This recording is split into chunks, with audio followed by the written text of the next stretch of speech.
Ladies and gentlemen, welcome to the Wellness Show with Mwangi, your host with the most. And today I'm not alone, I'm joined by Hildah Anyango. I will be your co-host for today.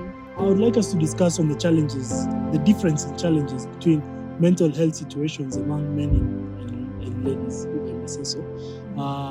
What are the differences, if any, of the challenges that will be faced between men and women? I feel like mental health has for a long time been a taboo kind of topic to discuss, because most people find it really hard to open up about it.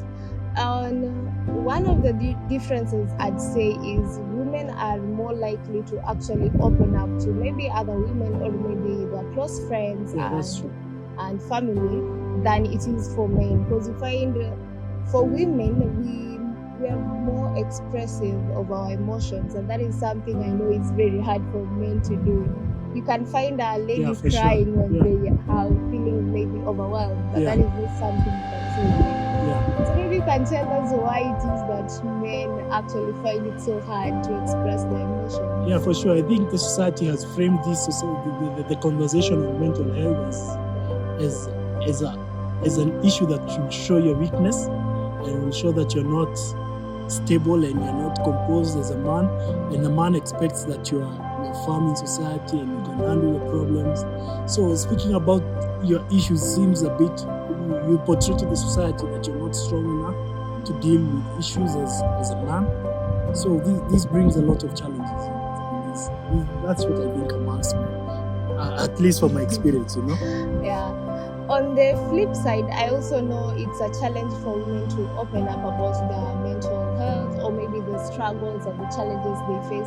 Because as I said, women are seen as more expressive of their emotions, and sometimes most people tend to think we are overreacting. So maybe you might find like something that is, mental health is very different for everyone. Everyone finds it hard or easier depending on the environment or maybe the personality as a person.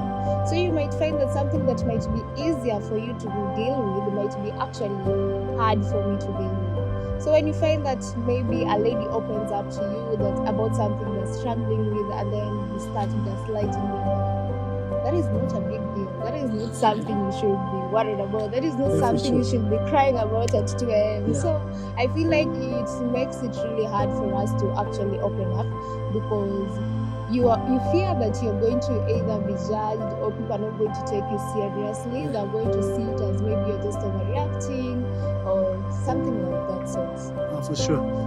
What do you think the society in general should adjust in order to facilitate the mental health issues? Because we've seen in society the detriment of ignoring this issue very high. True. We lose very, very good people, and that can be the worst case scenario. What should the society do in order to facilitate this conversation? And I know that there are so many conversations that have been held on mental health, and many people have come out to advocate for mental wellness. But I feel like there's still so much more that we can do in as much as mental health is concerned, because we have very many people who are still struggling with mental health issues and are finding it so hard to speak up about it. So I feel like it is our responsibility as the community to build that safe space for everyone involved, not just for women, not just for men, but for everyone, so that people feel free to actually talk about it.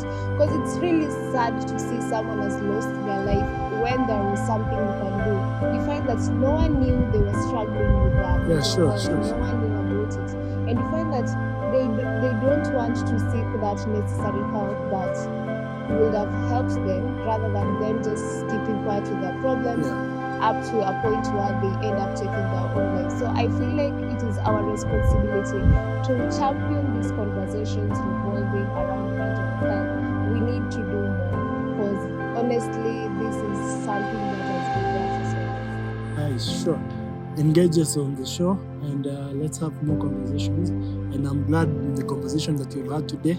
So let's be all advocates of mental health, and let's seek help when we need it.